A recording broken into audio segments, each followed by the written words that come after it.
আসসালামু আলাইকুম। সকাল ৯টা বেজে ৩০ মিনিট। আজ বৃহস্পতিবার। বাংলাদেশ বেতার, কক্সবাজার। স্থানীয় খবরে স্বাগত জানাচ্ছি বুলবুল আক্তার চৌধুরী।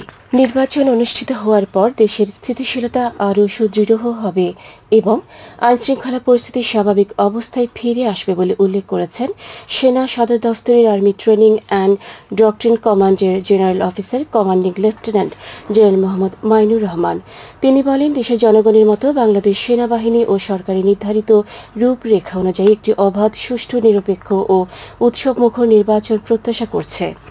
বুধবার সেনা সদরে আয়োজিত ইন এইড টু সিভিল পাওয়ারের আওতায় নিয়োজিত সেনাবাহিনীর কার্যক্রম সম্পর্কিত এক সংবাদ সম্মেলন সাংবাদিকদের এক প্রশ্নের জবাবে লেফটেন্যান্ট জেনারেল মাইনুর রহমান এসব কথা বলেন। তিনি বলেন, সরকার এখন পর্যন্ত নির্বাচনে যেটুকু রূপরেখা প্রণয়ন করছে তার আলোকে সেনাবাহিনী প্রাথমিক ও প্রয়োজনীয় প্রস্তুতি গ্রহণ করছে। বর্তমানে সীমিত আকারে প্রশিক্ষণ কার্যক্রম পরিচালিত হলেও নির্বাচনের সময় সেনাবাহিনীর করণীয় বিষয়গুলোকে বিশেষভাবে গুরুত্ব দেওয়া হচ্ছে। মাদক শুধু ব্যক্তিকেই নয়, পুরো পরিবার ও সমাজকেও ধ্বংস করে দেয়। শুধু আইন শৃঙ্খলা বাহিনীর পক্ষে মাদক নিয়ন্ত্রণ করা সম্ভব নয়। এই জন্য আমাদের তীব্র সামাজিক আন্দোলন গড়ে তুলতে হবে।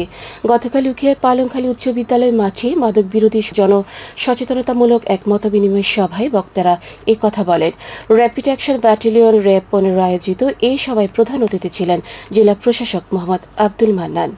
সংস্থাটির অধিনায়ক লেফটেন্যান্ট কর্নেল মোহাম্মদ কামরুল হাসানের সভাপতিত্বে সভায় মাদকের সাথে জড়িত সবাইকে এই কাজে বর্জনের আহ্বান জানানো হয়। এই সময় প্রশাসন ও আইন শৃঙ্খলা রক্ষাকারী বাহিনীর কর্মকর্তা, সিভিল সার্জন কার্যালয়, মাদকদ্রব্য নিয়ন্ত্রণ অধিদপ্তরের প্রতিনিধি, গণমাধ্যম কর্মী, স্থানীয় জনপ্রতিনিধি, স্থানীয় বাসিন্দা ও স্কুল মাদ্রাসার শিক্ষার্থীরা উপস্থিত ছিলেন। পরে শিক্ষার্থীদের গান পরিবেশনা সহ শিক্ষা উপকরণ ও ক্রীড়া সামগ্রী বিতরণ এবং মাদক বিরোধী শপথ বাক্য পাঠ করানো হয়। কক্সবাজারের নবাগত জেলা ও দায়রা জজ মোহাম্মদ আব্দুর রহিম বলেছেন, সর্বস্তরের মানুষের জন্য ন্যায় বিচার নিশ্চিত করতে লিগ্যাল এইডের কার্যক্রমকে সকলের দ্বারগোড়ায় পৌঁছে দেওয়া হবে। গতকাল জেলা আইনগত সহায়তা কমিটির মাসিক সমন্বয় সভায় সভাপতির বক্তব্যে তিনি একথা বলেন। জেলা ও দায়রা জজ আরও বলেন, নিয়মিত আদালতে মামলা পরিচালনার চেয়ে মামলার জট কমাতে হলে এডিআর ও মডিয়েশনের উপর গুরুত্ব দেওয়ার পাশাপাশি অসচ্ছল, অসহায় প্রান্তিক জনগোষ্ঠীর সকলেই যাতে বিচার ব্যবস্থা সুফল পায় সেই ব্যাপারে দায়িত্বশীল ভূমিকা রাখতে হবে। জেলা জজ আদালত ভবনের সম্মেলন কক্ষে আয়োজিত সভায় কক্সবাজারের লিগ্যাল এইডের কার্যক্রমকে আরও গতিশীল করতে তিনি সরকারি, বেসরকারি প্রতিষ্ঠান, জাতিসংঘের সংস্থা, প্যানেল, আইনজীবী সহ সকল স্টেক হোল্ডারদের সহযোগিতা কামনা করেন। এ সময় জেলা legal aid officer Hamimun Tanzim, জেলা আইনজীবী সমিতির সভাপতি অ্যাডভোকেট সৈয়দ আলম সহ অন্যান্যরা উপস্থিত ছিলেন। গত 2 মাসে 423টি আবেদনের মধ্যে 326টি আবেদন নিষ্পত্তি করা হয়েছে বলে সভায় জানানো হয়। উখিয়ায় চিকিৎসা বর্জ্য ব্যবস্থাপনার সংক্রমক প্রতিরোধ ও নিয়ন্ত্রণ বিষয়ক এক প্রশিক্ষণ কর্মশালা অনুষ্ঠিত হয়েছে। গতকাল উপজেলা স্বাস্থ্য কমপ্লেক্সের সম্মেলন কক্ষে আয়োজিত প্রশিক্ষণে সভাপতিত্ব করেন উপজেলা স্বাস্থ্য ও পরিবার পরিকল্পনা কর্মকর্তা ডাক্তার নাসরিন জেবিন। প্রশিক্ষণে চিকিৎসা বর্জ্যের সঠিক ব্যবস্থাপনা, সংক্রমণ প্রতিরোধে কার্যকর পদক্ষেপ এবং হাসপাতাল ভিত্তিক নিরাপদ বর্জ্য নিষ্পত্তি বিষয়ে প্রশিক্ষণার্থীদের ধারণা দেওয়া হয়। এ সময় উপজেলা স্বাস্থ্য কমপ্লেক্সের আবাসিক মেডিকেল অফিসার, বেসরকারি বিভিন্ন হাসপাতাল ও ক্লিনিকের পরিচালক, চিকিৎসক ও নার্স সহ সংশ্লিষ্টরা উপস্থিত ছিলেন। রামুর উত্তর মিঠাছড়ি প্রজ্ঞামিত্র বনবিহারের উৎসব মুখর পরিবেশে বৌদ্ধ ধর্মাবলম্বীদের দানোত্তম কঠিন চিবর দানোৎসব ও বৌদ্ধ মহাসম্মেলন অনুষ্ঠিত হয়েছে। 2 দিনব্যাপী আয়োজিত এই উৎসবে গতকাল বিহার প্রাঙ্গণে বুদ্ধ পূজা, জাতীয় ধর্ম পতাকা উত্তোলন, সঙ্গদান, অষ্ট পরিষ্কার দান, ধর্মসভা, ধর্মীয় বৃত্তি প্রদান, কল্পতরু সহকারে মঙ্গল শোভাযাত্রা, নানা অনুষ্ঠানের আয়োজন করা হয়।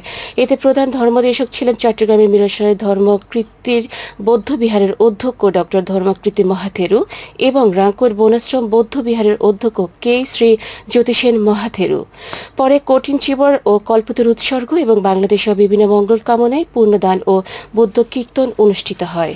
চকরিয়া অভিযানে 80,000 পিস ইয়াবাস উদ্ধার সহ 3 জনকে আটক করা হয়েছে। এই সময় মাদক পরিবহনে ব্যবহৃত একটি সিএনজি গাড়ি জব্দ করা হয়।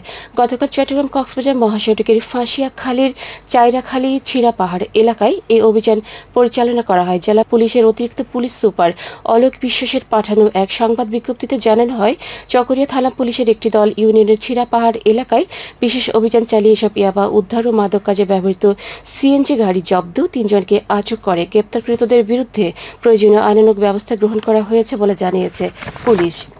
আবহাওয়া এখন জানিয়ে দিচ্ছে বাঁকখালী নদীর মোহনা ও সংলগ্ন এলাকায় সামুদ্রিক জোয়ার ভাটার সময়সূচি। আজ ভাটা শুরু হবে সকাল 10:31 চলবে বিকেল 5:11 পর্যন্ত। খবর শেষ হলো। আমাদের পরবর্তী খবর প্রচারিত হবে আজ দুপুর 2:30 বাংলায়।